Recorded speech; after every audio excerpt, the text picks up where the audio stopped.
কবর এমন এক ঘর যেখানে নাই কোনো বাতি, নাই কোনো সাথী। আল্লাহর নবী জিজ্ঞেস করলেন, খাদিজা, আমি আমার জুব্বা মোবারক দিয়া কাফনের কাপড় বানায়া যদি তোমাকে দাফন দিয়া দিই তাহলে কি হবে? আম্মা জান খাদিজা বলে, গো আল্লাহর নবী, যদি আমি কোনো কারণে জাহান্নামী হয়ে যাই, আপনার জুব্বা মোবারক আমার শরীরে লাগার কারণে, থাকার কারণে জাহান্নামের আগুনের এত বড় সাহস নাই। রহমাতুল লিল আলামিনের জুব্বা মোবারকে জাহান্নামের আগুন লাগবে, ঠিক কিনা বলেন?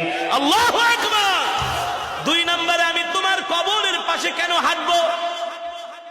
আম্মা জান ডাক দিয়া বলে, গো আল্লাহর নবী, কবরের মাটি যদি আমাকে এক পাশ থেকে আরেক পাশে চাপা দেয়, আপনার পা মোবারক যদি কবরের পাশে লাগে, মাটির পাশে লাগে, ওই মাটির এত বড় সাহস নাই আল্লাহর নবীর পা মোবারকের জায়গা ভেদ করে এক পাশের মাটি আরেক পাশে এসে খাদিজাকে চাপা দিবে, ঠিক কিনা বলেন? ঠিক আম্মা জান খাদিজা রাদিয়াল্লাহু তাআলা আনহা অসুস্থ হয়ে গেলেন। আস্তে আস্তে তিনি অসুস্থ হতে লাগলেন। আম্মা জান খাদিজা রাদিয়াল্লাহু তাআলা আনহার ইন্তেকাল হয়ে গেল। আল্লাহর নবী তার কথা অনুযায়ী নিজের জুব্বা মোবারক দিয়া কাফনের কাপড় বানায়া তার শরীরের মধ্যে পরায় দিলেন। নবীজি জানাজা দিয়া আম্মা জানের লাশটা আম্মা জানকে কবরের মধ্যে শোয়ানোর জন্য আল্লাহর নবী নিজেই নেমে গেলেন। নিজের হাত দিয়া আল্লাহর নবী রহমাতুল লিল আলামিন আম্মা জানকে দাফন করলেন। কিন্তু আম্মা জানের চেহারা মোবারকটা বারবার আল্লাহর নবী পশ্চিম দিকে, কিবলার দিকে ফিরায় দেয়, কিন্তু আম্মা জানের চেহারা মোবারকটা পশ্চিম দিকে ফিরে না, বারবার আসমানের দিকে ফিরে যায়, বারবার আসমানের দিকে ফিরে যায়।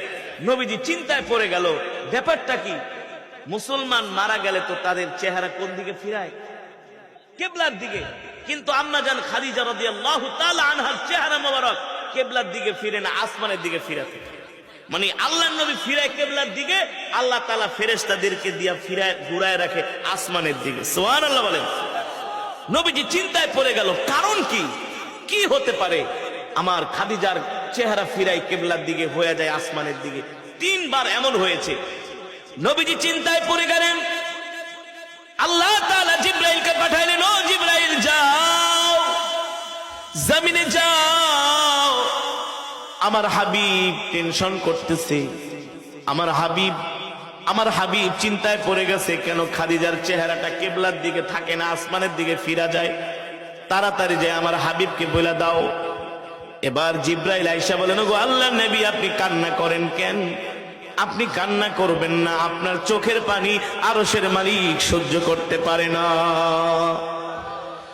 আল্লাহর নবী ডাক দিয়ে বলে, ভাই জিবরাইল, আমার খাদিজার চেহারাটা আমি কিবলার দিকে ফিরাই, কিন্তু তার চেহারা কিবলার দিকে থাকে না, তার চেহারা আসমানের দিকে ফিরা যায়। আল্লাহু আকবার। জোরে বলেন আল্লাহু আকবার। জিবরাইল ডাক দিয়া বলে, গো আল্লাহর নবী, আল্লাহ তাআলা হযরত খাদিজাকে এত ভালোবাসে, এত ভালোবাসে, তার চেহারা কিবলার দিকে থাকবে না, তার চেহারা আসমানের দিকে থাকবে। আল্লাহ তাআলা আরশে আজিম থেকে তাকায়া তাকায়া খাদিজার চেহারাটা দেখবে। আল্লাহু আকবার। জোরে বলেন আল্লাহু আকবার। তার চেহারা কোন দিকে থাকবে? আসমানের দিকে থাকবে। স্বয়ং আল্লাহ তাআলা আম্মা জান খাদিজার দিকে তাকায়, আল্লাহ তাআলা খাদিজাকে দেখতে থাকে। আল্লাহু আকবার। কেন? কেন? আম্মা জান খাদিজা দ্বীনের জন্য, ইসলামের জন্য এত কষ্ট করেছেন, এত কোরবানি করেছেন, কবরের চিন্তায় এত কান্না করেছেন, রাতের পর রাত, দিনের পর দিন।